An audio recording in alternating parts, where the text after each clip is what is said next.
자, 우리 다음 주문 한번 들어가 보도록 하겠습니다. 옷 갈아입고 왔어요. 개소리입니다. 다음 날이에요. 자, 오늘은 일단 이번 시간에 현대 소설과 고전 소설 한 번에 좀 정리를 하는 걸로 하고, 그리고 이 영상을 끝으로 일단 내신 대비용으로서 필요한 모의고사 영상은 끝날 겁니다. 아시겠죠? 자, 한번 가봅시다. 우리 도깨비 잔치를 한번 봐볼 거예요.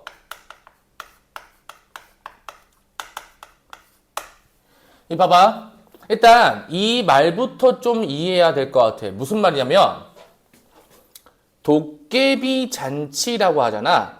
이때 이 잔치를 우리가 지문을 읽었다는 걸 전제로 하고 좀 설명을 해보자면 얘는 약혼식입니다. 약혼식이야. 근데 그럼 저기서 도깨비가 뭘 상징을 하느냐라는 게 되게 중요하잖아. 이때 말하는 도깨비는 이거라고 생각하면 돼요. 자, 봐봐. 일제, 자손. 그럼 일제 자손이면 긍정적이겠어, 부정적이겠어? 우리 국어 문학에서는 완전 싹 부정이에요. 이해되니 무슨 말인지? 일제 자손이라는 걸 앞으로 이 지문을 이렇게 표현할 거야. 조금 기회주의자고, 그 다음에 체면을 중시 여긴다. 근데 여기서 끝나지 않고 기회주의자이기 때문에 뭐가 좀 결여되어 있냐면 양심과 그 다음에 역사의식이 결여되어 있다.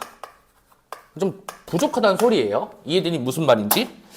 자, 그럼 왜 이렇게 얘기할 수 있냐면은 봐봐. 일제 자손과 약혼식을 거행하게 되는 상황이 있는 거야.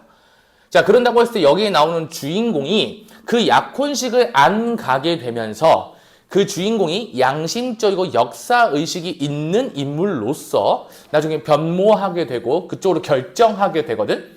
그랬을 때 만일 내가 약혼식에 갔더라면 어떤 상황이 벌어졌을까? 라고 생각을 하면서 거기에 존재하는 모든 사람들이 뭐처럼 보이는 거야? 저 도깨비처럼 보이는 거야.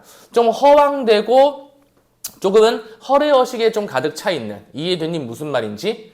그래서 그 약혼식을 도깨비 잔치라고 명명을 하는 겁니다. 이해됐죠? 무슨 말인지? 자, 일단 여기서 등장인물 중에서 누구부터 좀 정리를 해야 되냐면 이 성호라는 인물을 좀 정리를 해야 돼요. 얘가 메인 주인공이거든요. 메인 발화 주체거든. 자, 근데 이 성호가 뭘 알고 있어야 되냐면 이 세대 간의 갈등, 이 세대 간의 갈등의 피해자라는 거. 자, 이 말이 딱 어울릴 것 같아. 고래 싸움에 새우등 터지는 꼴이 되는 거야. 자, 무슨 말이면 여기서 말하는 세대가 두 명이 나오는데 첫 번째가 아버지가 등장을 하고요. 성우의 아버지.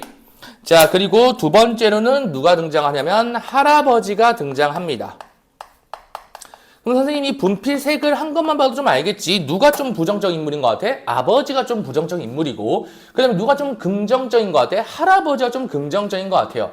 자, 그 이유를 따지자면은 아버지는 기회주의자고 체면을 중시하는 사람이고, 할아버지 같은 경우는 여기에 반대, 즉 역사의식과 양심이 좀 있는 사람이다 라고 생각하면 될 것 같아. 이해되니 무슨 말인지? 자, 그러면 이 상황에서 우리가 이제 지문을 읽어갈 건데, 지문을 읽어가면서 누구를 좀 정리하면 아버지의 성격이 드러나는 부분, 그 다음에 할아버지의 성격이 드러나는 부분, 이렇게 좀 정리를 해볼 거예요. 근데 우리가 앞부분 줄거리를 읽다 보면은 그 내용이 완벽하게 좀 정리가 될 겁니다. 한번 가봅시다. 무슨 부분? 줄거리. 자, 여기서 일단 첫 번째 문장을 좀 읽어본다면 뭐라고 시작을 하냐면 성호의 할아버지는 친일 인사 카네야마에 의해 큰아들을 잃었지만 이라고 했어. 카네야마의 아들 김학모는 해방 후 크게 출세를 한다 라고 했어. 그럼 일단 봐봐. 김학모 집안, 사실상 카네야마의 집안이겠죠. 근데 그분은 좀 돌아가셨기 때문에 김학모의 집안. 자, 그럼 질문해보자. 긍정적이야, 부정적이야? 부정적이야. 부정적인데 얘네가 이러면 안 되지만 해방 후에요. 해방 후에 출세를 하게 됩니다. 이해되니 무슨 말인지? 이것도 부정이야. 그러니까 해방 후에 이 친일 인사들이 조금 뭐라 해야 될까? 사회적으로 좀 약간 이름만 좀 그렇지만 좀 매장당해야 되는데 해방 후에 좀 출세가 됩니다. 이해되니 무슨 말인지? 근데 그 김학모의 집안과 자, 이 성호의 집안이 그냥 태생부터 무슨 사이냐면 갈등 관계예요. 갈등 관계. 근데 선생님이 약혼식이라고 했잖아. 김학모 집안, 즉 김학모의 딸과 성호가 결혼을 하게 되는 상황인 거야. 이해되니 무슨 말인지? 그러면 할아버지가 그걸 눈 뜨고 볼 수 있겠어? 볼 수 없겠죠. 그래서 이분이 반대를 하시는 겁니다. 이해되니 무슨 말인지? 근데 그 반대에도 불구하고 아버지는 약혼식을 강행하려고 하는 거고. 그러면 그 세대 간의 갈등, 그런 상황에서 성호가 겪게 되는, 여기 하나 더 쓸게. 성호가 겪게 되는 내적 갈등. 요게 이 지문의 핵심입니다. 특히 요 내적 갈등이 완전 중요한 소설이에요. 이해되니 무슨 말인지? 오케이, 한번 가봅시다. 그에 따라 윤주와 성호의 약혼식 전날 할아버지가 성호의 집에 와서 약혼을 반대하고 아버지는 반대에도 불구하고 약혼식을 진행하려고 한다라고 했어. 이 집안이 출세를 했으니까 이 집안과 결혼을 하게 되면 아버지가 조금 기회를 얻거나 조금 이득이 있을 수 있는 거야. 그러다 보니까 결혼을 그냥 하게끔 하려고 하는 거거든. 그러다 보니까 역사의식이 결여돼 있고 기회주의자다 라고 생각을 하면 된다는 소리예요. 이들이 무슨 말인지. 자, 계속 가볼게. 자, 윤주를 진심으로 사랑하는 성호. 거기다 좀 미주 쳐다볼래? 자, 내적 갈등 첫 번째 뭐가 존재하냐면 개인적 감정이 존재할 텐데 이 개인적 감정과 뭐랑 조금 갈등 관계가 생기는 거냐면 집 안의 반대. 요게 첫 번째 내적 갈등 상황입니다. 그리고 이제 두 번째도 존재하는데 두 번째는 좀 이따가 읽어가면서 좀 필기를 해보도록 할게요. 아시겠죠? 자, 그 다음에 지문으로서 그렇지만 할아버지가 저러고 계시는데 라고 했어. 그러니까 할아버지가 저러고 계시는데 아빠 약혼식을 강행하려고요? 지금 이런 상황인 거예요. 무슨 말인지 알겠어? 자, 그러면 이런 거야. 이 말을 좀 한마디로 좀 요약을 해보자면 이런 거야. 이 성호 집안의 갈등 관계 속에서 but 약혼을 강행하려고 하는 거.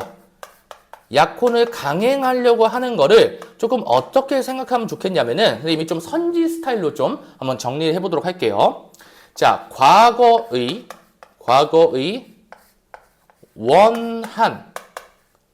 원한 이건 조부로부터 드러나지. 왜? 큰아버지가 돌아가셨잖아. 성호 입장에서. 즉 할아버지 입장에서는 아들이 이제 세상을 떠난 거지. 이해되니 무슨 말인지? 그리고 이 세속적 이익은 당연히 아버지겠죠. 이해되니? 요 파트에서 뭐가 발생을 하는 거야? 이 갈등이 발생을 하는 거야. 요 갈등이 요거라고 생각하면 돼요. 이 세대 간의 갈등. 이해되니 무슨 말인지? 자, 요 상황인 거야. 납득됐죠? 자, 그 다음에 약혼식 올리러 간해하고 외장치고. 자, 간해하고 외장치고 미주 쳐볼래? 그러니까 이런 거야. 약혼식을 하러 갑니다 라고 다 떠벌려 놓고 안 갈 판이냐? 이런 거야. 네 어머니만 집에 있으라고 우리만 가자 라고 했어. 이해해서 무슨 말인지? 오케이? 자, 뭔 말이냐면 나 약혼식에 갑니다. 약혼식 합니다 라고 해놓고 약혼식 나 안 가버려 라고 막 소리 지른 다음에 그냥 안 갈 거야? 이렇게 얘기하는 거야. 이해해서 무슨 말인지? 그 파트가 뭐야? 체면을 중시하는 파트지. 그러니까 그 자리에 모이는 사람들이 김학모가 출세를 했으니까 그 당시 때 일제 간부들이 좀 많이 올 거 아니에요? 좀 뭔가 좀 출세를 하기 위해서. 근데 그런 상황인데 그거를 강행하지 말라고 하면 내가 안 가게 되면 그 약혼식이 무마가 되는 순간 그 약속들이 전부 다 사라지게 되는 거잖아. 이해되니 무슨 말인지? 그럼 그 약속들이 사라지는 상황은 좀 어떻게 보면 좋겠냐면은 아버지의 사회적 체면이 박살이 나는 거지. 그러다 보니까 그 체면을 중시 여기는 사람이기 때문에 역사의식이고 양심이고 지랄이고 일단 약혼식을 거행해야 한다. 이런 식으로 얘기를 하는 겁니다. 이해들이 무슨 말인지? 자, 성호는 어리둥절한 눈으로 아버지를 건너다 보았다. 자, 거기 어리둥절에 동그라미 쳐봐. 자, 그 어리둥절이 뭘 상징하냐면, 아니, 할아버지가 그 정도까지 했는데 이걸 굳이 그렇게까지? 이런 의미겠지. 굳이 그렇게까지? 그럼 봐봐. 요거는 세계의 자업 한번 해볼래? 너 언제 이런 말 써요? 언제? 이 긍정적이 됐어? 부정적이 됐어? 그래, 부정적이 됐어요. 그러니까 아버지를 바라보는 성호의 시선이 좋아, 안 좋아? 안 좋지. 그러니까 이 성호는 유추할 수 있어. 어떤 인간이라고? 긍정적 인간이라고 유추할 수 있어. 이해되니 무슨 말인지? 자, 이런 거지. 할아버지를 쌩까고 결혼식을 강행하겠다? 개소리지. 말이 되니? 이해해서 무슨 말인지? 오케이? 자, 계속 한번 가봅시다. 그렇게 펄펄 뛰시는 할아버지를 속이겠다는 아버지도 이해할 수 없지만 그런 험한 숨으로 당하고도 이렇게 나서고 있는 김한모 씨도 이해할 수가 없었대. 그러니까 성호 입장에서는 김한모 씨랑 아버지랑 둘 다 이해가 안 되는 거야. 아니, 이 정도까지 지금 할아버지가 아주 난장판을 벌이셨는데 그럼에도 불구하고 결혼을 진행하려고 한다고? 강행하려고 한다고? 좀 말이 안 되는 것 같은데? 이렇게 얘기를 하는 거지. 무슨 말인지 알겠죠? 오케이? 자, 계속 가보자. 김 국장은 이번에 새 집을 마련한 잔치 겸 교육감을 비롯해서 가까운 사람들을 모두 초대해 놓은 모양이다. 그래놓고 식을 올리지 않으면 체면이 뭐가 되고 또 소문은 어떻게 나겠냐라고 했어. 즉, 이 체면을 중시 여긴다. 이 체면을 중시 여긴다. 방금 그 문장에서도 아주 극명하게 드러났죠. 체면을 중시 여긴다는 긍정적이야, 부정적이야? 부정적이죠. 조금 어떻게 보냐면 이퀄 좀 이해타산적이고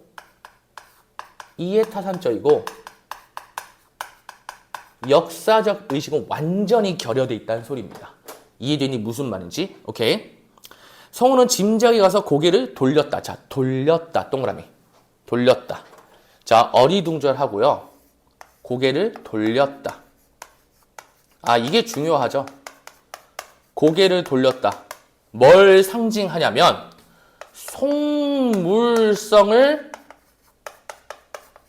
인지를 하고 그 부분에 대해서 비판적 시각입니다. 얘들아, 비판적 시각이래.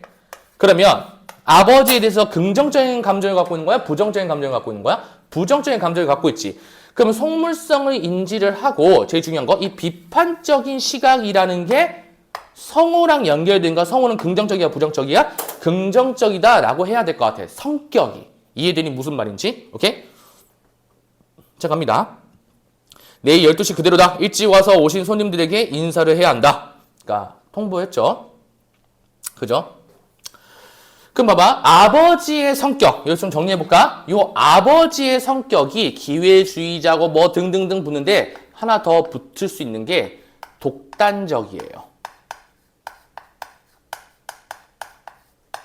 이해되니 무슨 말인지? 오케이. 아시겠죠? 자, 계속 가볼게. 아버지는 앞에 있는 커피를 한 모금 마시고 일어섰다. 성우는 뚝배기로 개패듯 했던 할아버지 고함 소리가 귓가에 살아왔다라고 했어. 귓가에 살아왔다는 게 할아버지가 막 고함 소리 지르는 게 나한테 생생하다는 거야. 그만큼 얘가 지금 조금 무서워하고 있는 거지. 무슨 말인지 알겠죠? 오케이. 자, 그런데 김한모 씨는 그런 수모를 삼키고 식을 올리겠다는 것이다. 카네야마 경부 아들로 세상 사람들 손가락질 이겨내며 살아온 배짱과 집념이 바로 그것이었던 거야. 거기 배짱과 집념 한번 미주 쳐봐. 자, 여기서 중요한 게 이제 성호가 누구를 평가를 해요? 김한모 씨를 평가를 하지. 김한모 씨를 평가를 할 때 거기 보면은 배짱과 집념이라고 돼 있어. 배짱과 집념이라고 돼 있어요. 얘들아, 이 배짱과 집념이라는 거를 나름대로는 긍정적으로 해석할 수도 있지만 이 지문에서 좀 부정적으로 좀 해석을 해볼 거야. 왜? 기망모의 성격이거든. 그럼 이건 약간 좀 부정적으로 해석한다면 이런 워딩을 난 붙여볼게요. 뭐냐면 좀 뻔뻔해요. 그러니까 뻔뻔하다는 게 의연하다를 넘어서서 눈치가 없고 이 새끼 뭐하는 놈이야? 이렇게 된다는 소리지. 이해되니 무슨 말인지? 자, 성우는 허탈한 기분이었다라고 했어. 그러니까 기회주의자. 근데 다 붙일 수 있는 거야. 얘랑 같은 편 누구? 아버지. 이해되니 무슨 말인지? 자, 그러니까 3.1절 경축식 시장에서 쫓겨날 때도 야, 3.1절에 지금 친일 인사가 말이 되니? 이거 다 죽여버려야지. 자, 쫓겨날 때도 여기는 내가 설 자리가 아니라고 겸허하게 물러선 것이 아니고 겸허하게 물러선 것이 아니에요. 아시겠죠? 두고 보자고 도끼를 가다듬었을 것 같았다. 즉 성우의 판단입니다. 실제로 그랬니? 그런지는 안 그런지는 정확히 확인이 안 돼. 근데 아마 그랬을 거야. 왜? 성우가 그렇게 판단을 하고 있으니까. 이해들이 무슨 말인지? 그럼 다시금 한번 필기를 한번 해볼게요. 자, 어떤 상황이냐면은 이 기성세대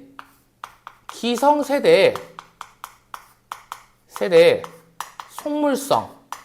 이 기성세대 속물성에서 성우가 어떤 태도를 갖고 있는 거야? 비판적 태도를 갖고 있다고. 이거 절대로 까먹으면 안 돼요. 무슨 말인지 알겠니? 오케이?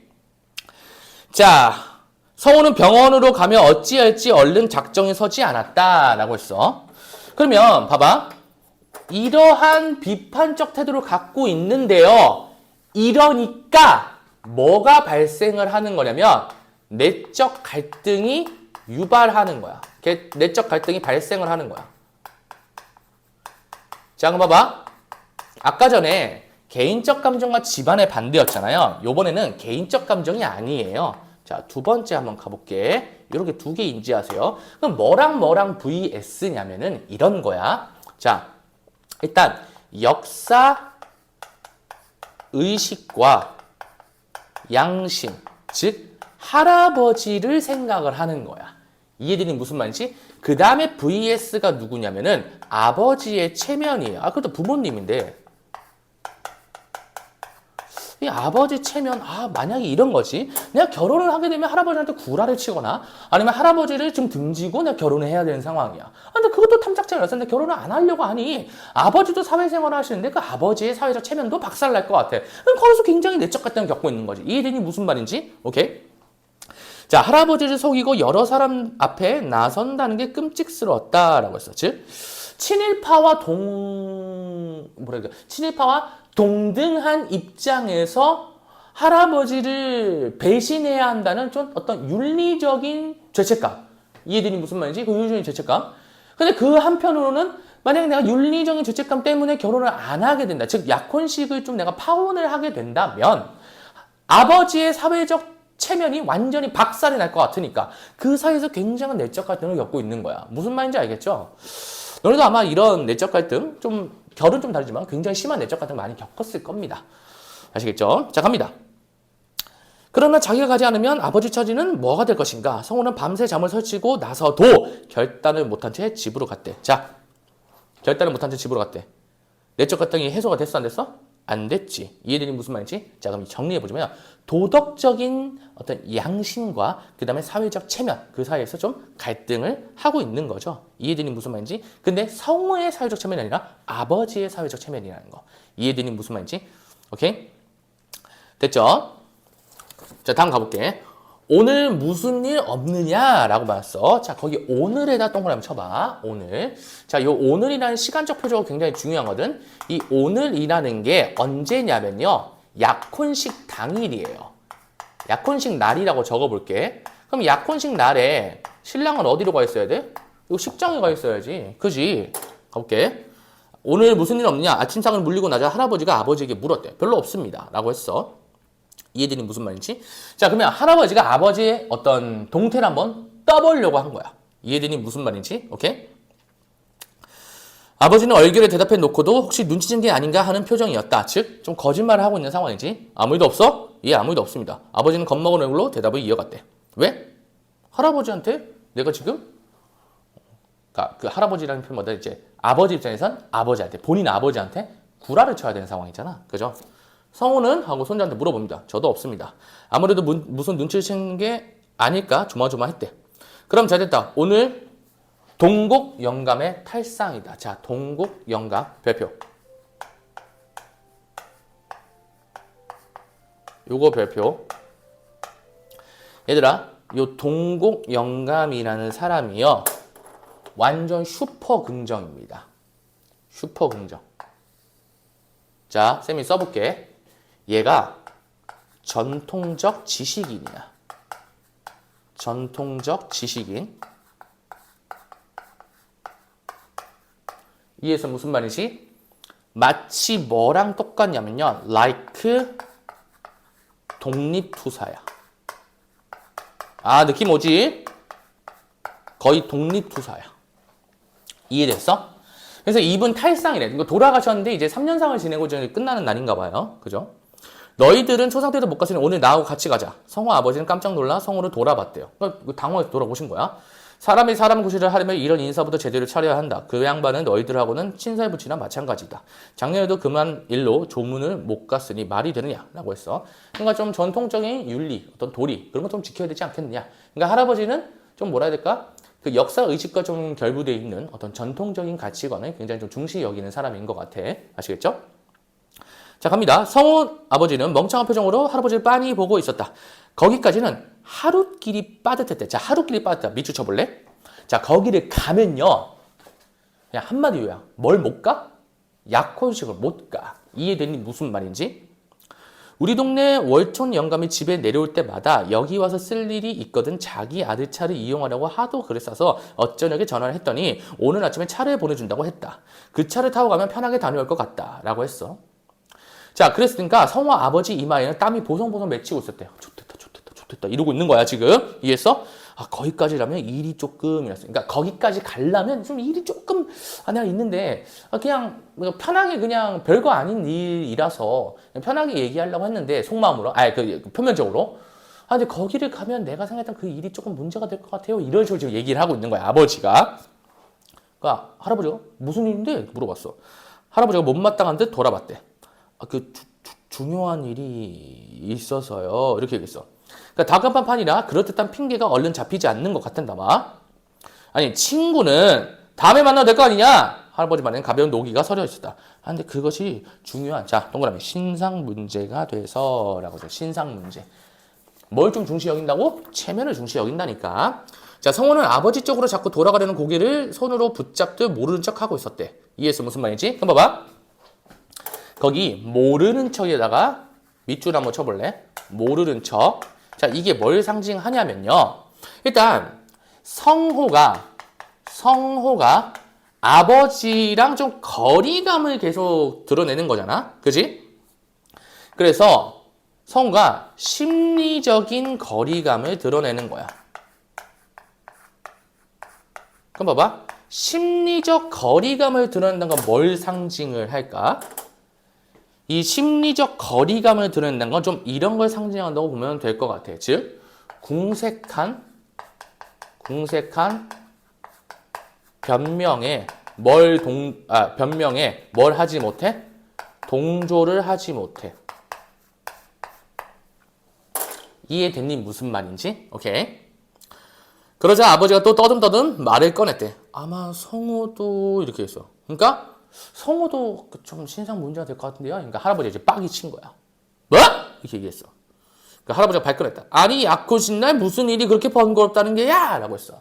무슨 말이냐면, 야, 약혼식 날 원래 약혼식을 할 거면은 모든 약속이 다 취소되고 약혼식만 있어야 될 거 아니야. 근데 약혼식 안 할 거 아니야. 내가 반대했으니까. 이런 식으로 되는 거지. 반대했으니까. 그럼 너 일이 없어야 돼. 뭐 자꾸 일이 있다는 거야? 이렇게 된 것이. 이해되니 무슨 말인지? 오케이. 자, 계속 한번 가볼게요. 할아버지는 이미 낌새를 눈치챈 것 같았다. 그때 밖에서 자동차 경적 소리가 울려왔다. 그러면 성호! 너나 가자! 할아버지가 되게 영리하신 분이야. 아버지 가라 이거야. 아버지 가라고. 약혼식 날 그럼 누가 없는 거야? 남편이 없어. 그럼 약혼식 진행이 되니? 안 되잖아요. 이해했어? 무슨 말인지? 그러니까 성우 너나 가자! 이렇게 하면서 할아버지는 성우는 퇴근하며 자리에서 일어섰대요. 아버지와 어머니는 사석이 되어 어쩔 줄 몰랐다. 그러나 성우는 할아버지의 위압에 못 이긴 척 할아버지 앞장을 섰다라고 했어요. 자, 위압에 못 이긴 척. 자, 위압에 못 이긴 척. 동그라미 쳐봐. 네, 그냥 그런 표현들이 굉장히 좀 중요할 것 같아. 못 이긴 척? 내가 그냥 글로 가고 싶다는 거잖아. 그러면 성우는 여전히 좀 이 비판적인 시각으로서 뭐가 좀 있는 사람이라고 보면 좋을까? 양심과 역사의식이 좀 있는 사람이라고 좀 봐야 되지 않을까? 이렇게 되는 겁니다. 이해했죠? 무슨 말인지? 대문 밖에는 차가 기다리고 있었다. 성호야, 나 좀 보자. 성호 어머니가 얘기를 합니다. 새파랗게 지닌 어머니가 결사의 표정으로 성호를 불렀대. 내배 표정은 이미 그들이 할아버지 몰래 어떤 음모를 꾸미고 있다는 것을 너무도 환하게 내비치고 있었대. 즉, 약혼식을 강행하려는 그 속내가 드러나는 표정이라는 소리야. 이해되니 무슨 말인지? 어머니가 성우를 한쪽으로 끌어 뭐라 귓속말하는 순간에 에헴! 이렇게 얘기를 한 거야. 그러니까 할아버지가 찌끔하고 성우는 그 검 소리에 이끌리듯 문이 열려있는 차 속으로 좀 들어갔어요. 그리고 이어서 할아버지가 올라앉으며 쾅 문을 닫았대요. 이해되니 무슨 말인지? 내외는 멍청하게 서 있고 차는 부르릉 떠났다라고 했어. 그럼 봐봐. 이 장면부터가 되게 중요해. 선생님 생각할 때 이 장면부터가 좀 새로운 장면이라고 인식이 됩니다. 뭐냐면 차를 타고 자, 워딩 주목. 떠났다야. 차를 타고 떠났다는 건 어디에서 벗어났다는 거잖아? 그럼 질문해보자. 떠났다. 어디에서 벗어났을까? 어디에서? 지금 얘가 벗어나고 싶은 공간은 딱 하나밖에 없는 것 같은데 어디서 벗어났지? 기성 세대. 정확히 말하면 아버지. 조금 더 추가적으로 언급해볼까? 속물적 속성. 이해되니 무슨 말인지? 속물적 속성. 그리고 어떤 사회적 체면. 그러니 이 전체를 다 통틀으면은 좀 외면적 가치지.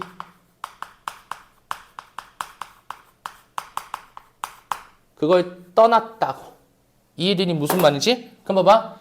떠났다는 건 무엇을 그러면 선택한 거야? 무엇을 선택한 거야? 어떤 걸 선택했어? 역사 의식과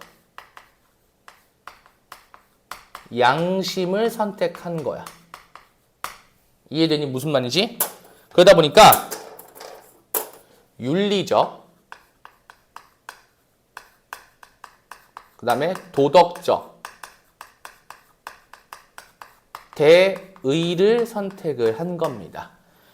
이해되니 무슨 말인지? 오케이? 자, 그래 놓고 뒤에 보면 차가 시내를 달렸대. 성호 눈앞에 몇 사람의 영상이 얽혔대요. 자, 그럼 봐봐. 첫 번째로 시내를 달릴 때야. 이거 범주 구분해주세요. 시내를 달릴 때. 자, 시내를 달릴 때는 어떤 사람들의 얼굴이 떠올랐다는 거잖아. 이거 어디 사람들 얼굴일까? 약혼식 사람들의 얼굴일 겁니다. 이해되니 무슨 말인지? 꼭 써놔. 약혼식 사람들의 얼굴. 시내를 빠져나가 고속도로에 들어서자. 자, 고속도로에 들어서자. 그러면 고속도로에 들면 사람 얼굴이 이제 안 떠오르게 된다라고 돼야 될 것 같아. 어떤 사람들? 도시에 있는 그 기성세대 사람들 얼굴이 안 떠오른다라고 해야 될 것 같아. 자, 차는 물천 제비처럼 미끄러져갔다. 성호는 가슴이 툭 트이는 것 같았다. 자, 고속도로에 들어서자. 가슴이 툭 트이는 것 같아. 그럼 얘는 선생님이 그냥 해방감이라고 쓸게. 이해되니 무슨 말인지? 그러면 이 사람들의 얼굴은 내가 볼 땐 부정적이라 봐야 될 것 같고 위선적인 인물 혹은 인물들이라고 해야 될 것 같아. 납득됐어? 그러면 여기서 이제 고속도에 들어서니까 내적 갈등이 해소돼가는 과정입니다. 납득됐어? 중요하지. 변화가 나타나잖아. 상쾌한 마음을 감각적으로 좀 드러낸 거다. 이해되니 무슨 말인지? 여태 어디 어두운 미로를 헤매다가 자, 이쪽이 어두운 미로겠지. 이해되니 무슨 말인지? 어두운 미로겠지. 거기에 대한 해방감을 드러낸다는 거. 납득됐나요? 오케이. 자, 등받이에 몸을 기댄 성호 눈앞에는 김길동, 이길동이 형님 동생 하면서 노트노트 터뜨리며 잔치상 앞에 도깨비들처럼 이라고 했어. 도깨비들처럼. 그러면 기회주의자들 모임이라는 걸 그냥 도깨비들이라고 얘기를 한 거야. 도깨비들처럼 모여들고 있을 광경이 어른거렸다. 그 요란스러운 도깨비들 잔치판에서 꼭두각시 노릇을 하고 있었을 자기 꼴을 상상해 봤대요. 이해되니 무슨 말인지? 그럼 봐봐. 이런 거야. 그 내적 갈등이 해소되고 그 다음에 이 올바른 가치관을 택하고 나니까 이제 거기 있는 사람들이 어떻게 보여? 부정적으로 보이기 시작하는 거야. 그래서 완벽하게 표현상으로 도깨비라고 그냥 개새끼들 이렇게 표현을 붙이는 거지. 이해되니 무슨 말인지? 오케이? 자, 그 다음에 그 영상 위에 엉뚱한 영상이 하나 떠올랐다. 자, 엉뚱한 영상 동그라미. 그게 누구냐면 동국영감이에요. 동국영감. 동국 할아버지였다. 이육사의 청포도 나그네처럼 전설적인 분위기를 거느리고 갈매매우 같이 고고하고 정갈한 동국나무래.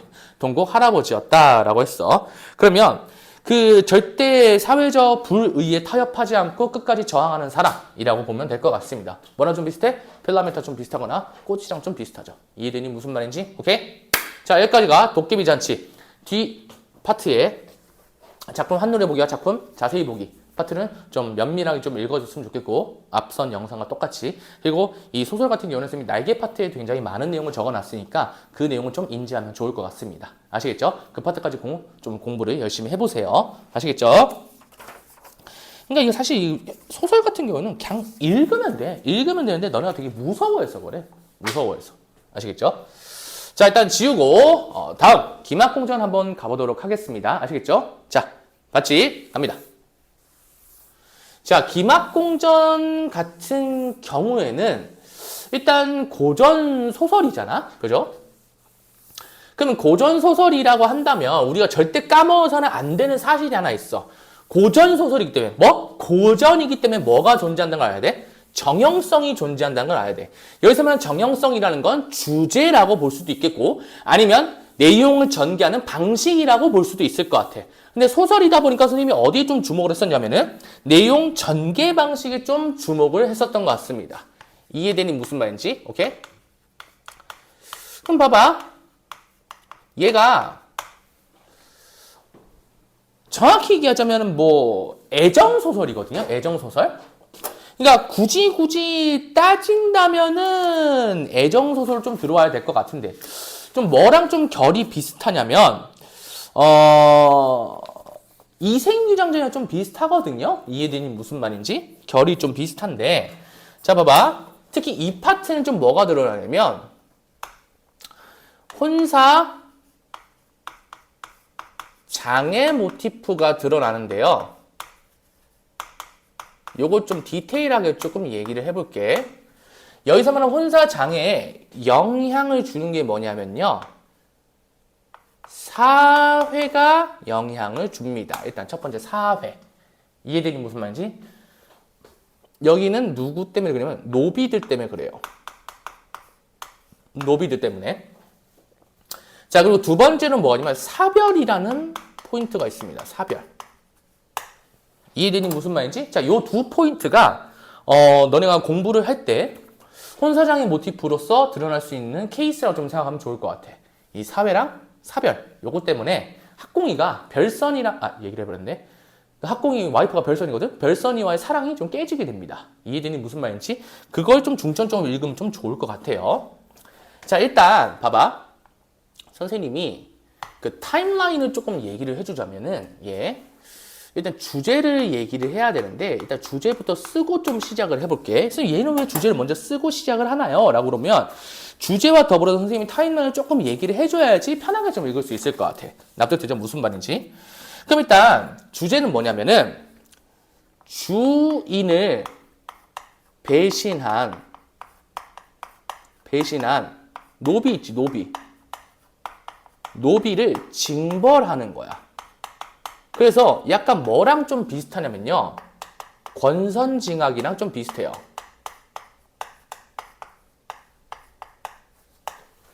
권선징악이랑 좀 비슷해. 자, 그랬을 때 이 주인이 고난과 시련을 겪게 되거든요. 이해했어? 고난과 시련을 겪게 되거든. 근데 그때마다 당연히 고난과 시련을 겪으면 약간 조력자가 등장할 수도 있잖아. 그지? 근데 그 조력자가 누구냐면요. 와이프예요, 와이프. 별선이야, 별선이가 등장을 합니다. 그러면 이 주인을 배신한 노비니까 당연히 부정적일 거 아니야? 그런 상황에서 고난과 시련이 생겼을 때 여기 이 별선이라는 인물이 조력자로서 역할을 하게 됩니다. 그래서 별선이는 선생님 좀 긍정적이라고 해볼게. 이해해서 무슨 말인지? 자, 이거 시간 타임라인을 선생님 좀 적어놔야지 본인이 좀 이해하기 편하다고 얘기를 했잖아요. 자, 봐봐. 이런 거야. 자, 첫 번째. 조금 요약해서 설명해볼게. 노비가요. 배신을 하고요. 요 김씨 집안을 싸그리 몰살을 합니다. 뭐 물론 선생님도 잘 몰라서 그 몰살했는지 아닌지 정확하게 몰라요. 근데 그냥 이해하기 편하게끔 이 내용은 안 나오니까 김씨 집안을 몰살을 합니다. 자, 근데 누가 살아남았어? 이 학공이가 살아남았어. 그래서 이 노비들이 살인을 저질렀으니까 당연히 노비들이 어디로 가야겠어? 노비들이 감옥 가야 되는데 노비들이요 섬으로 도피를 해요. 근데 하필 그 섬에 누가 오게 되냐면 학공이가 오게 돼. 학공. 이해했어? 학공이가 오게 돼. 그리고 나서 그 학공이가 누구랑 fall in love를 되냐면 별선이랑 fall in love가 돼요. 그래서 이 학공이가요, 잘 봐. 이 학공이가 자기가 사랑하는 사람이니까 이 이야기에 대해서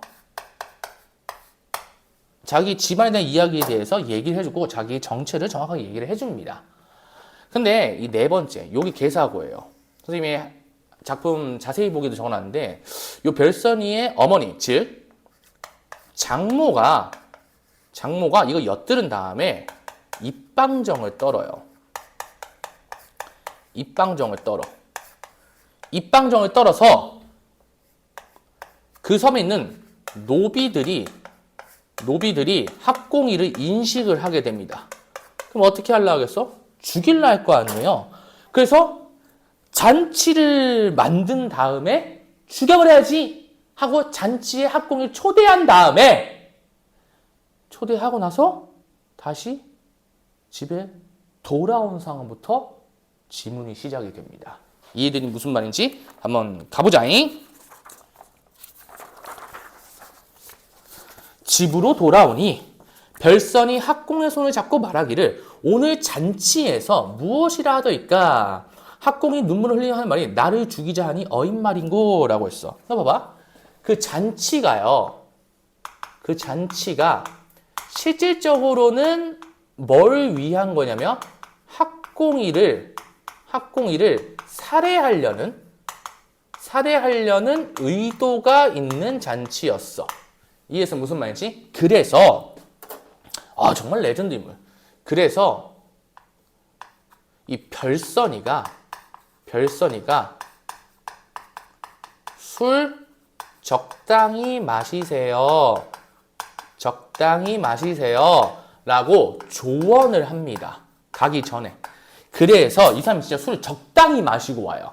그러니까 인사불성이 아예 안 된 거야. 어떻게 됐냐면 그대가 이르는 대로 작은 잔에 들어 술 3배만 먹었노라 라고 했어. 하니 별선이 깊이 숨을 쉬고 눈물이 비오듯 하며 말을 못하다가 겨우 정신차려 말하기를 오늘 밤 축시에 낭군을 죽이고자 하고 잔치를 배설하였나이다 라고 했어. 이해했어? 무슨 말인지? 그 계획을 좀 얘기를 해준 거야. 아시겠죠? 하니 학공이 이제 이 말을 듣고 놀라 기절하였다가 반나절 만에 인사를 차리며 말하기를 이미 또 반나절이 지나갔죠. 이제 내 목숨은 함정이든 범이여 도관이든 쥐라. 그럼 자기의 목숨 그리고 자기의 상황에 대해서 자기 위기감에 대해서 비유적 표현을 좀 드러냈다는 거 아시겠죠?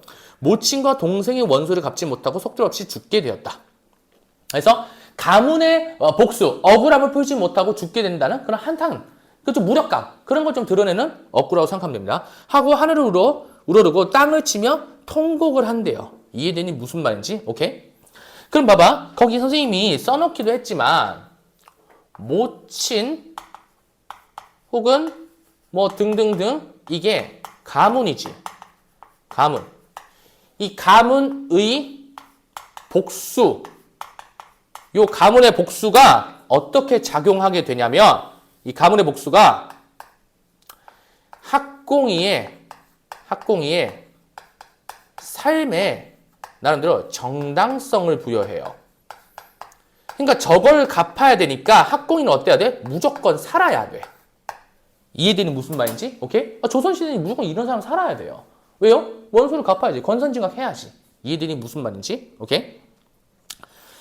자, 별선은 낭군의 손을 잡고 눈물을 흘리며 말하기를 천하가 넓다 하여도 이제 보건대 좁기도 좁다라고 써.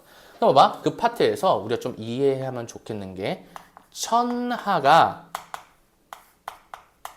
좁다라는 건 두 가지 의미를 지니고 있어요.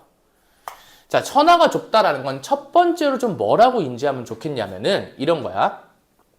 하필 그 섬이 노비들이 있는 거야. 요게 일단 근저에 깔려 있고요. 더불어서 자, 문제 상황이야. 문제 상황인데 문제 상황을 도피하는 게 불가능해요. 즉 우리 낭군 하나 숨길 장소가 없는 거야. 이해해서 무슨 말인지? 그래서 천하가 좁다라고 얘기를 하는 겁니다. 조그만 낭군의 일신을 감출 곳이 없으니 답답하고 가련하도다 라고 했어. 내 벌써 이 말을 하고자 하니 애처로운 거동과 기탄하는 양을 참아 보지 못할 뿐들어. 자, 누가? 학공이 이러고 있는 걸 못 보겠다는 거야. 또한 그게 너무 심해서 내가 차라리 노비들의 손에 죽고 말하니 그냥 내 스스로 내 목숨을 끊어버리겠다. 난 주체적 인간이니까 확 죽어버릴 수도 있잖아. 이들이 무슨 말인지. 그래서 자결할까 하여 지금까지 말을 못하였거니와 이제 낭군이 죽으면 나도 한 가지로 죽을 수밖에 없다라고 써. 자, 나도 한 가지로 죽을 수밖에 없다. 밑줄. 선생님 뭐라 쓸 것 같아? 전통적 여인상이에요. 이해되는 무슨 말인지? 근데 이 점 좀 특이한 게 요 별선이 좀 정리를 해봐야 될 것 같아. 별선이요. 내가 볼 때는 좀 이걸 아마 학교 선생님들이 나랑 좀 의견이 좀 다를 수도 있어. 그래서 요건 조금 확인해 보면 좋겠는데 이 별선이라는 인물이 선생님들 입체적이라고 생각을 해요. 왜냐하면 일단 전통적인 여인상 면모가 드러납니다. 전통적 여인상 면모가 드러납니다. 왜냐하면 남편에 대한 그냥 선생님 싸잡아서 얘기할게. 지조와 절개가 굉장히 뛰어나요. 지조와 절개가 굉장히 뛰어나. 이해했어? 자, 선생님 뒤에 내용 좀 스포를 하자면은 별선이가 이 학공이를 살려야 될 거 아니야. 납득돼서. 왜? 자기 지압이니까. 자기 목숨보다도 더 소중한 사람이거든. 이해되니 무슨 말인지? 그러니까 이 사람을 살려야 되니까 유교적으로 봤을 때 이 사람이 복수를 해야 되거든. 그게 맞거든. 그걸 도와주는 사람이 오히려 유교적인 사람이거든. 이해되니 무슨 말인지? 그러니까 얘가 어떻게 하냐면요. 학공이를 살릴 전략을 구성을 합니다. 그럼 전략을 구성을 한다는 건 이 사람이 좀 입체적이래. 전략 구성은 조금 주체적인 인물이라는 거잖아. 주체적인 인물. 얘들아 봐봐. 이 사람이 주체적인 인물이라고 한다면 전통적 여인상은 거리가 굉장히 멀어요. 왜요? 전통적 여인상은 수동적이고 보통 순응하는 경우가 굉장히 많단 말이야.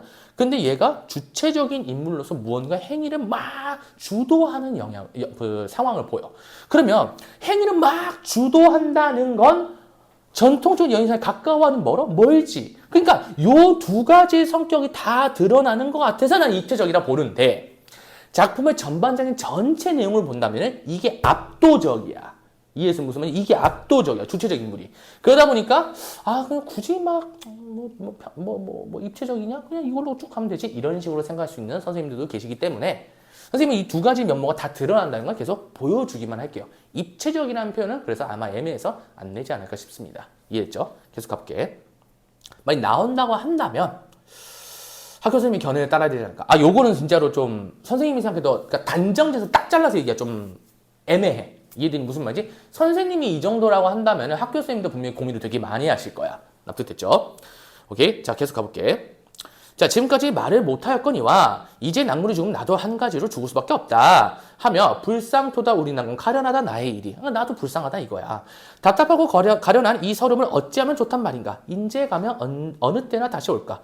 초로 같은 인생이 뜬구름같이 쓰러지니 그러니까 호로록 다 사라지니 어느 때에 다시 볼까. 봐봐. 명령 춘삼월. 자, 거기 춘삼월 동그라미 쳐봐. 춘삼월. 춘삼월은 때 되면 돌아옴이에요. 이해했어? 그럼 봐봐. 자연의 순환은 순환의 포인트가 아니야. 자연은 무한이에요. 이해했어? 근데 얘랑은 다르게요. 인간은요. 만약에 자 갑니다. if 죽음? 이라고 하면 얘 돌아와요? 못 돌아와요? 돌아오지 못합니다. 그러면 이 포인트는 인간의 생명이 글씨가 왜 이러니? 생명이 무한하다는 거야? 유한하다는 거야? 그렇지. 유한하다는 겁니다.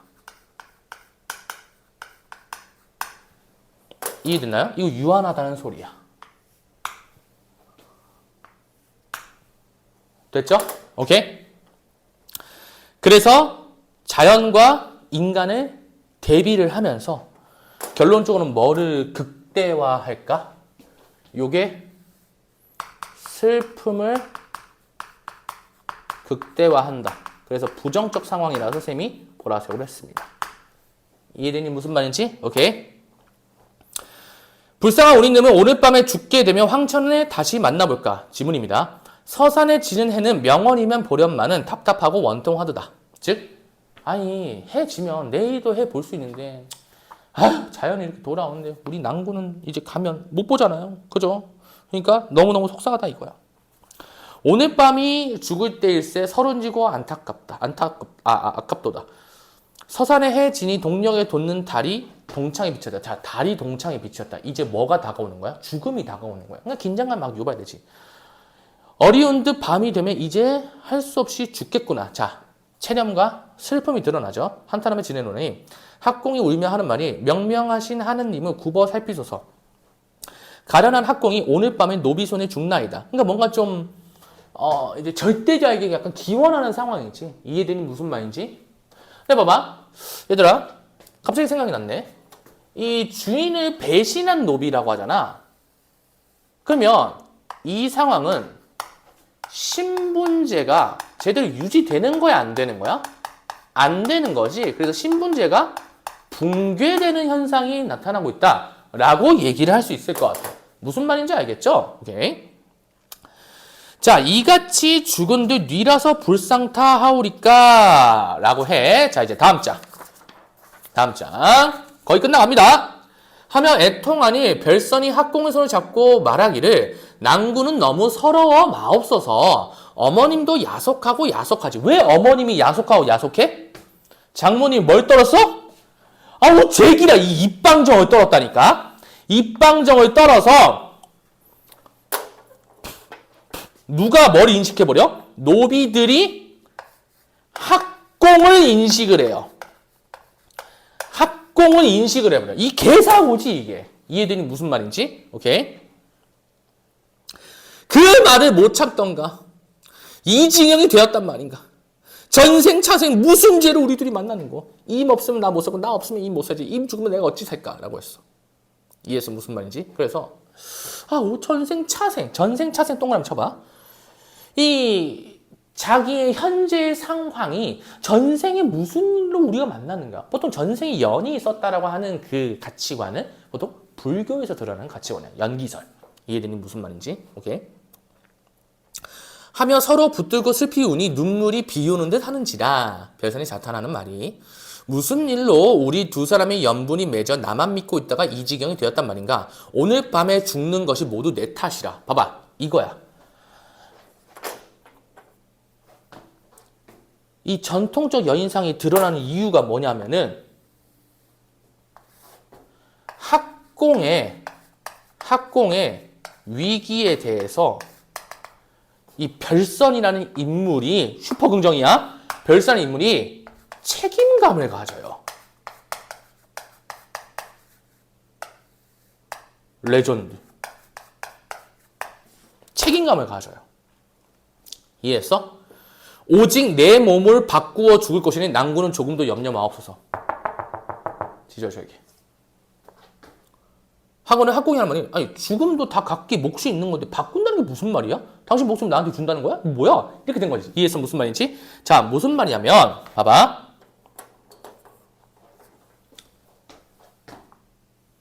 죽음을 대신한대. 어떻게? 본인이 누구? 별선이 뛰어들겠다.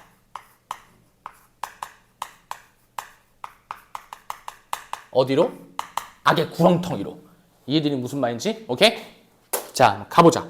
도대체 어떤 상황일까? 정말 헌신적인 사랑이 드러나는 파트죠. 너네도 이렇게 할 수 있니? 난 이렇게 못해요. 이렇게 못해요. 물론 사랑하는 사람이 정말 생겨서 결혼을 하게 된다라고 한다면은 나는 내 여자를 위해서 목숨을 바칠 수 있겠죠. 왠지 싫어합니다. 목숨을 바칠 수 있겠어. 근데 이 조선시대 여인들이 지니는 만큼 정도의 지주와 재기를 못 가질 것 같아요. 너무 심해. 이 막상 죽기 한 5분, 10분 전이라고 한다면 실제로 이런 반응이 나올 수 있을까? 그럴 수가 없다는 소리야. 이해되니 무슨 말인지? 오케이? 되게 대단하신 분들이에요. 이해되니 무슨 말인지? 자, 별선이 하는 말이 자, 이제 긴 발화가 나오지. 긴 발화는 무조건 뭐 체크하라고? 목적 체크하라고 갑니다. 목적은 보통 제일 첫 문장, 아니면 완전 중간에 있는 문장, 아니면 맨 끝 문장. 보통 맨 끝 문장과 맨 첫 문장이 드러나는 확률이 굉장히 높다는 거. 아시겠죠? 내 말을 자세히 들으옵소서. 만일 낭군이 죽으면 부모의 원수를 뉘라서 갚아오리까? 라고 해서 자, 학공이 살아야 하는 정당성을 좀 보여주는 거야. 이 몸을 대신하여도 어두운 밤에 어찌할라일까? 그래서 속임수를 보여주는 거야. 이해해서 무슨 말인지? 그러면 이 전략을 구성한다고. 이거 보통 여인이 아니에요. 갑니다. 알 리가 없을 것이니 낭군은 의복을 바꾸어 있고 낭군이 누웠던 자리는 첩이 눕고 첩이 누웠던 자리는 낭군이 누워 있으면 침침한 야심경에 뉘라서 분별하오리여. 즉 이 시간적인 배경, 그 다음에 그 상황을 역이용해서 내가 대신 죽겠다 이렇게 얘기를 하는 거야. 낭군은 상투를 풀어 댕기를 들이우고 첩은 머리를 풀어 상투를 하오며 저놈들이 어두운 밤에 상투를 잡아낼 것이니 낭군은 보찜을 끼고 머리를 산발하고 먼발치로 따라오며 여자 목소리를 울리면서 물가에 섰으면 그놈들이 첩의 신체를 물에 넣고 갈 것이니 물가에 앉아 슬피 울며 물 지키는 관리가 배를 타고 올 것이니 외치시기를 나는 육지에서 이 섬중으로 시집 온 지 3년 만에 부친의 부음을 만나 가다가 배가 없어 못 가오니 물을 건너게 해주시면 죽은 부친의 얼굴을 다시 뵙겠사옵나이다 라고 했어. 즉 별선에게 치밀하게 탈출 계획까지 세워줍니다. 이해했죠? 무슨 말인지? 하며 애걸하며 물을 건너게 해줄 것이니 육지에 나가거든 공부에 힘써 아무쪼록 입신양명하여 부모의 원수를 갚고 첩의 원수도 갚아주셨어. 그럼 봐봐. 목적은 뭐예요? 당신 산 다음에 누구누구의 원수를 갚아주소서.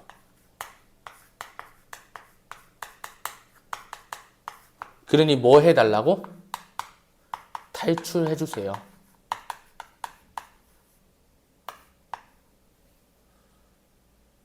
왜요?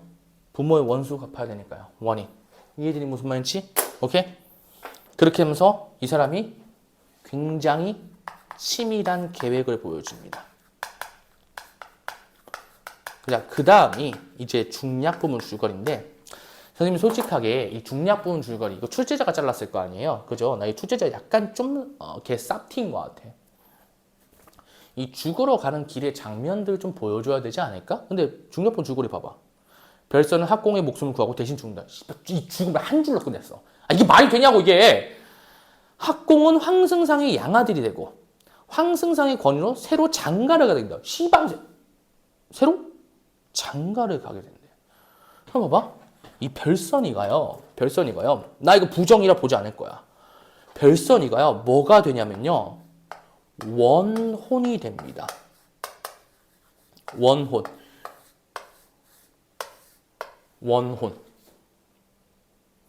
그러면 이 별선이 때 이걸 다 했는데 왜 원혼이 됐을까? 이 새끼 뭘 가버려? 새로 장가를 가버려.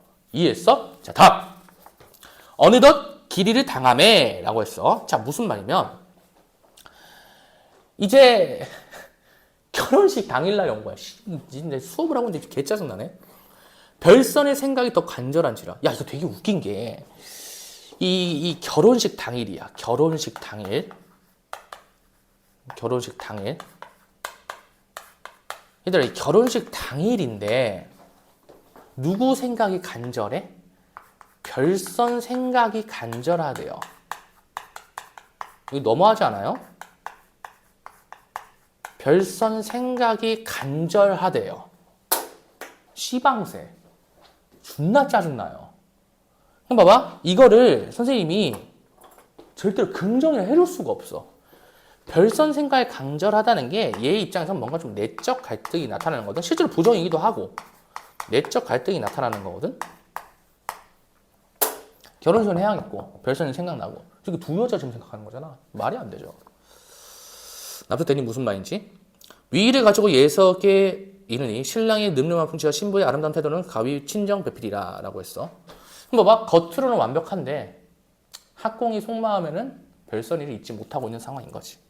보는 자 아니 누구 아니 칭찬하리요 라고 해서 서술자의 개입이 드러납니다. 왜? 따옴표가 없는데 인물에 대한 평가가 드러났거든. 납득됐나요? 오케이? 자, 계속 가보자. 종이토로 잔치를 마친 후 날이 저물매 신방에 들어가 좌정하니 라고 했어. 에휴, 별선의 생각이 과연 더욱 간절하여 전전불매하더니 밤이 이미 깊었는지라 마지못하여 침성에 누웠더니 비몽사몽간에 별선이 자 지금부터 형광펜.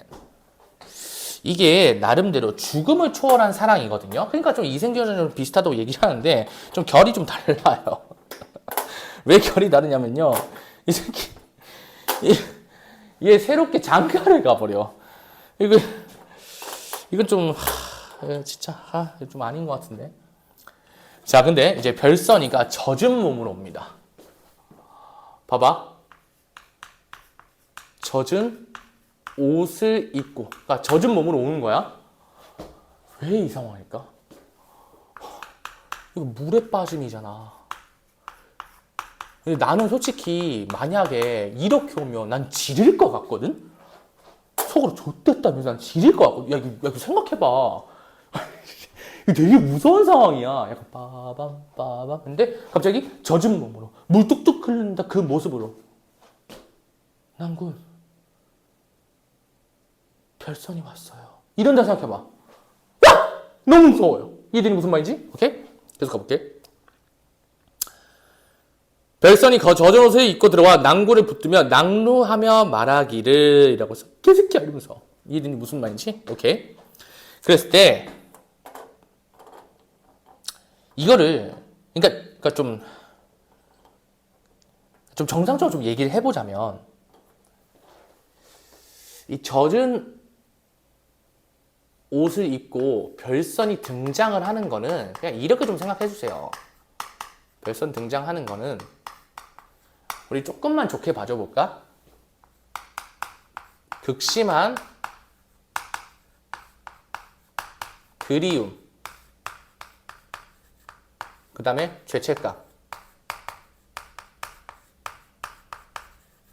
으로 꿈에 등장한 거야. 이해해서 무슨 말인지? 그렇게 봐주자고. 개새끼긴 하지만 그렇게 봐주자고. 알겠죠? 당초의 언약이 지중하거늘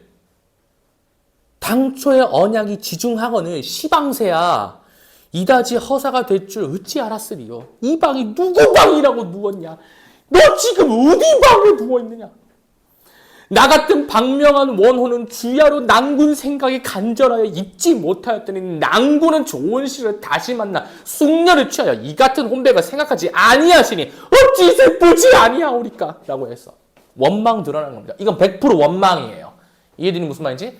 아니라고 하면 내가 싸울 거야, 학교쌤이랑. 이거 원망이에요, 원망. 얼마나 짜증이 나겠어. 이해되니 무슨 말인지? 오케이? 그리하오나 속담에 이르기에 탕화범접이라고 하였으니 이미 떨어진 꽃을 생각하고 새로 피는 꽃을 돌아보지 아니하오리까? 라고 써. 이해했어? 봐봐. 이런 거냐면 자, 얘가 전통적 여인상 면모를 또 드러나요. 탐화봉조이 뭐냐면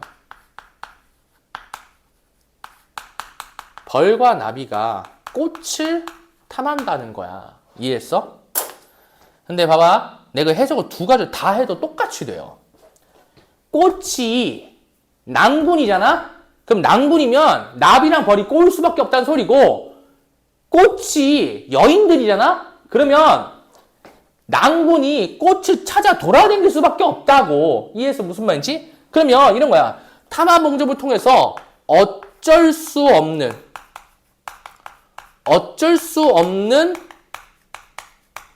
상황에 대해서 얘가 뭐 하는 거냐면요. 개빡치지만 그냥 수용하는 겁니다. 이해되니 무슨 말인지? 그냥 수용하는 거야. 어쩔 수 없잖아. 그지? 그러니까 낭군은 불쌍한 첩의 혼백 생각하옵소서. 유명이 다르기로. 자, 삶이 좀 다르잖아. 별선이는 저승에 속한 사람, 학공이는 이승에 속한 사람이니까. 유명이 다르기로 오래 머물지 못하고 바삐 돌아오니 낭군은 내내 무양하옵소서 라고 했어. 그러니까 잘 지내십시오 이렇게 얘기한 거지. 하고 돌아가거늘 학공이 달려들어 붙들려 할 즈음에 호련이 간데 없는지라 놀랍 깨달으니 남가 일몽이다. 심신이 삼란하여 잠을 이루지 못하고 주야로 별선 생각이 간절하더라 라고 했어. 그리고 나서 또 다른 날에 또 비몽사몽간에 별선이 와서 학공의 손을 잡고 몸에 피를 흘리고 소매를 눈물을 씻으며 말하기를 이라고 했어. 이해했어 무슨 말인지? 망극한 정회는 풀었으나 또 온 것은 다름 아니오나 지금 국태민안하여 황성에서 과거를 보인다 하오니 아무쪼록 과거를 보아 찬방하시거든 불공대천지 원수 몰라 원수를 갚게 하옵소서 라고 했어. 자 뭐냐면 얘가 어떤 역할을 하냐면요. 조력자 역할을 해요. 어떻게 하냐면 과거를 응시하게끔 유도를 합니다. 이 일이 무슨 말인지? 과거를 응시하게끔 유도를 해요. 나도 됐어? 그래서 하고 문득 간데 없거늘 놀랍게 다르니 침상일몽이라 학공이 괴히 여겨 과거 소문을 탐지하니 과연 과거를 보인다 하거늘 과거 날을 기다리다가 그날을 당함에 시지를 옆에 끼고 장중에 들어가 글재를 걸었거늘 평소에 외우던 글이거든 용연에 먹을 가라 해서 글 존나 잘 썼습니다 하고 글이 끝나요. 그럼 봐봐 이 지문에서 제일 중요한 인물이 누굴까? 난 학공보단 별선이에요. 별선이. 얘가 어떤 면모가 드러나는지 그랬을 때 어떤 전략이 드러나는지, 이해되니 무슨 말인지, 그게 어떤 걸 상징을 하는지, 그때 학공이가 어떤 반응을 보였는지, 요게 가장 중요할 것 같습니다. 기막공정이지만 실제로 이 지문에서 제일 중요한 건, 이 파트에서 제일 중요한 건 별선이에요, 별선이. 뭔 말인지 알겠죠? 자, 여기까지 해서 고2 모의고사에 해당하는 전체 지문은 다 끝냈습니다. 납득돼? 그래서 이 지문들을 바탕으로 본인들이 좀 학습을 하면서, 좀 공부를 하면서, 옆에 있는 날개도 좀 다 봐보면서, 단어도 다 왔으니까, 작품 한눈에 보기와 자세히 보기를 좀 복습용으로 활용을 하며, 시험을 볼 때, 모의고사는 시를 제외하고는 다 읽고 푼다야. 무조건 읽고 풀어야 돼요. 이해해서 무슨 말인지? 왜? 장면이 어떻게 잘릴지 모르거든. 그대로 쓴다고 한다면은 내 거를 그냥 그대로 똑같이 외우면 돼. 근데 어떻게 잘릴지 모르니까 작품 한눈에 보기와 그다음에 작품 자세히 보기가 거기 나와 있는 글들의 어떤 구절들의 의미들, 그게 어디에 어떻게 대응되는지 정확하게 다 알고 들어가면 좋을 것 같습니다. 오케이? 자, 고등학교 2학년 모의고사 내용 정리는 여기서 마무리 짓도록 하겠습니다. 수고하셨습니다.